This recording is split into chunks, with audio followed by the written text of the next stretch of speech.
টান এলে পুরস্কার, ধরা পড়লে বহিষ্কার, ভাইরাল হলে গ্রেফতার। কি ভেবেছেন বাংলাদেশের মানুষ বোকা? আজকে আমাদেরকে জিম্মি করে ফেলছে। দল এই খুনের দায় দায়িত্ব গ্রহণ করবে না।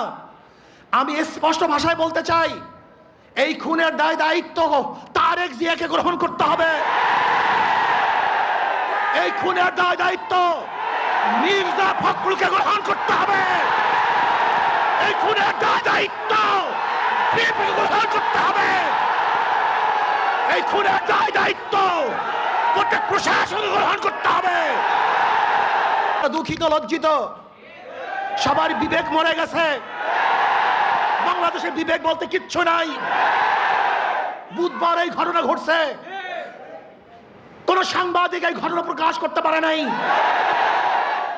অথচ সবার মাঝে এই ঘটনা ঘটেছিল। আমি ঘুমাতে পারি নাই।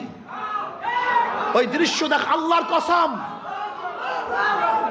আমি শুধু ওই দৃশ্যই আমার চোখের সামনে ভাসছিল। আমি বিশ্বাস করতে পারি নাই মানুষ শুধু জালেম কিভাবে হয়, এত অত্যাচার কিভাবে হয়। জালেমের গোষ্ঠী, খুনির গোষ্ঠী। শোনো, এক আবু সাইদের হত্যায় আওয়ামী লীগের মাসনাদকে ধ্বংস করে ফেলেছে। লিখে রাখো, 100 হত্যায় বিএনপির মাসনাদ তসনাদ হয়ে গেছে। তোমরা ভেবেছ গুম হত্যা মামলা বিএনপি ক্ষমতায় আসবে, এই ভয়ে তোমার সামনে সামনে মাথা নত করবে। শিয়াল মাথা নত করতে পারে, ইঁদুর তোমার সামনে মাথা নত করতে পারে, লুবিরা তোমার সামনে মাথা নত করতে পারে, দুর্নীতিবাজরা তোমার পায়ের মধ্যে তৈল মাধ্যম করতে পারে। অবৈধ ক্ষমতার যারা স্বপ্ন দেখে তারা তোমার সামনে গিয়ে মাথা নত করতে পারে, কিন্তু বাঘ তোমার সামনে মাথা নত করবে না। সিংহ তোমার সামনে দুর্বল হবে না। আদর্শবান ব্যক্তিরা তোমাকে কোনো অবস্থাতেই পছন্দ করবে না। ভাইয়েরা আমার, আমি মানুষের বিবেক দেখছি।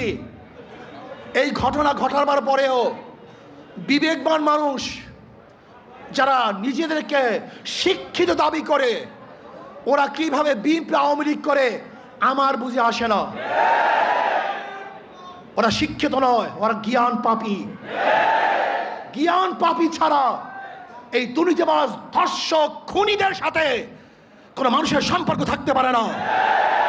আমি মনে করি এই আওয়ামী লীগ বিএনপি যারা করে তারা সবাই ধর্ষকের সমর্থক, খুনের সমর্থক, চাঁদার সমর্থক, দখলদারি সমর্থক। কোন ভদ্র মানুষ যাদের মধ্যে ভদ্রতা আছে, আদর্শবান যারা আদর্শ লালন করে, যারা জাতিকে মুক্তি দিতে চায়, এই বাংলাদেশকে গোটা দুনিয়ার সামনে উঁচু করতে চায়, তারা কোনো অবস্থাতে আওয়ামী লীগ বিএনপি করতে পারে না। আজকে আমরা বিবেক হারা হয়ে গেছি। যারা সাংবাদিক তারা বিবেক হারা, যারা বুদ্ধিজীবী বিবেক হারা, যারা প্রশাসক বিবেক হারা। এই বাংলাদেশকে নতুন ভাবে করতে হবে, মানুষকে আদর্শবান করতে হবে। আমাদের উপায় নেই, পচে গেছি আমরা দুর্গন্ধযুক্ত, আমরা নষ্ট। এদের সাথে যারা মিলবে তারা দুর্গন্ধযুক্ত হয়ে যাবে। এটা সংক্রমণ ব্যাধি হয়ে গেছে। এই দলগুলির মধ্যে যারা থাকে, যারা আসছে, একজন ভালো আদর্শ নিয়ে বের হতে পারে নাই। আমার যুবক বন্ধুকে বলবো, আদর্শবান হও, নীতিবান হও। এই দেশকে বিনির্মাণ করতে হবে, এই দেশকে গড়তে হবে, মানুষকে আশ্রয় দিতে হবে, জুলুম মুক্ত দেশ করতে হবে, চাঁদা মুক্ত দেশ করতে হবে, সন্ত্রাস মুক্ত দেশ চাই। যে দেশের মধ্যে সন্ত্রাস থাকবে না, চাঁদাবাজি থাকবে না, জুলুম থাকবে না, অত্যাচার থাকবে না, অবিচার থাকবে না, আমার মেয়েরা ধর্ষিত হবে না, চাঁদা দিয়ে কার ব্যবসা করতে হবে না। এরকম দেশের জন্য চেষ্টা করো, সাধনা করো। ইনশাআল্লাহ ইসলামী আন্দোলন বাংলাদেশ পারবে এই দেশকে একদিন শান্তি দিতে, মুক্তি দিতে। আলহামদুলিল্লাহ ইসলামী দলগুলো ঐক্য হচ্ছে। আশা করি ইনশাআল্লাহ যদি ইসলামের নামে একটা বাক্স আমরা দিতে পারি, তাহলে বেঈমানরা বুঝবে, খুনিরা বুঝবে, ধর্ষকরা বুঝবে, চাঁদাবাজরা বুঝবে কত ধানে কত চাল। বারবার ঘুঘু তুমি খেয়ে যাও ধান, এবার ঘুঘু তোমার যাবে যে প্রাণ। বারবার বাংলাদেশের মানুষকে ধোঁকা দিয়েছ, 9-6 বুঝিয়ে ভোট গ্রহণ করেছ। এবার বাংলাদেশের মানুষ সচেতন হয়েছে, কোন চাঁদাবাজদেরকে আর মানুষ ভোট দিবে না।